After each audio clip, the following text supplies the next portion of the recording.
ஆர்வம் IAS academy வழங்கும் நடப்பு நிகழ்வுகளும் வினாக்களும் நிகழ்ச்சியை கேட்டுட்ருக்கீங்க. டைரக்டாக கொஸ்டின்குள்ளே போயிடுவோம். 5 முக்கிய செய்திகள் பார்க்க போகிறோம். அதுக்கு உண்டான கேள்விகளையும் பதில்களையும் பார்ப்போம்.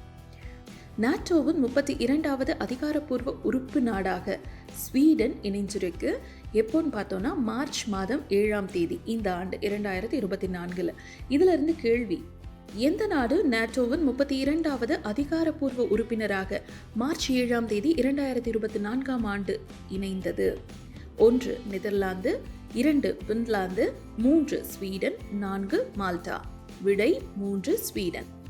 Which country became the 32nd member of NATO on 7th March 2024? A. Netherlands, B. Finland, C. Sweden, D. Malta. Answer is option C. Sweden. இரண்டாவது முக்கிய செய்தி: தூய்மை பணியாளர்களை தொழில் முனைவோராக மாற்றும் திட்டத்தை தமிழகத்தில் கொண்டு வந்துள்ளார் முதலமைச்சர் ஸ்டாலின். கேள்வி: தூய்மை பணியாளர்களை தொழில் முனைவோராக்கும் திட்டத்தினை செயல்படுத்தியுள்ள மாநிலம் எது? 1 கேரளா, 2 மகாராஷ்டிரா, 3 கர்நாடகா, 4 தமிழ்நாடு. விடை 4 தமிழ்நாடு. இதே கேள்வி ஆங்கிலத்தில் பார்ப்போம். Which state has implemented a scheme to encourage sanitation workers to become entrepreneurs? A. Kerala, B. Maharashtra, C. Karnataka, D. Tamil Nadu. Answer is option D. Tamil Nadu. அடுத்த நியூஸ்: இந்தியாவின் முதல் கடல்சார் உயர் இலக்குப்படை ராமநாதபுரத்தில் உருவாக்கப்பட்டுள்ளது. கேள்வி: இந்தியாவின் முதல் கடல்சார் உயர் இலக்குப்படை எங்கு உருவாக்கப்பட்டுள்ளது? 1 தூத்துக்குடி, 2 கடலூர், 3 ராமநாதபுரம், 4 திருநெல்வேலி. விடை 3 Ramanathapuram. Where was the India's first maritime high target force has been formed? A. Tuticorin, B.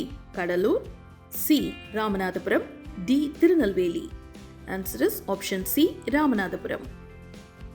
நான்காவது முக்கிய செய்தி: இந்தியா முழுவதும் உள்ள தேசிய நெடுஞ்சாலைகளில் சுங்கவரி வசூல் செய்ய உலகளாவிய வழி செலுத்தல் செயற்கைக்கோள் அமைப்பு புதிதாக முன்மொழியப்பட்டுள்ளது.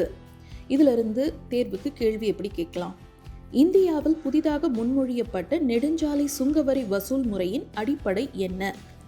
1 கைமுறையாக சுங்க வசூல், 2 ரேடியோ அலைவரிசை அடையாளம், 3 ஒளியியல் எழுத்து அங்கீகாரம், 4 உலகளாவிய வழி செலுத்தல் செயற்கைக்கோள் அமைப்பு.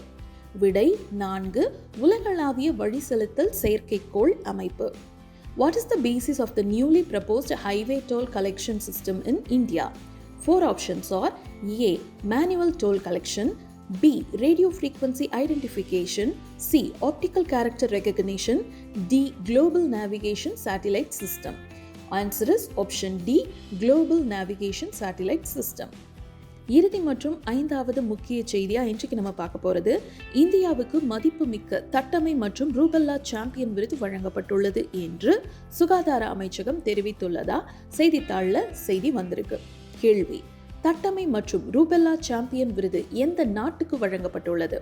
1 இந்தியா, 2 நேபாளம், 3 அமெரிக்கா, 4 ஜப்பான். விடை 1 India. Measles and Rubella Champion Award has been given to which country? A. India, B. Nepal, C. America, D. Japan. Answer is option A. India. மீண்டும் நாளைக்கு சந்திப்போம்.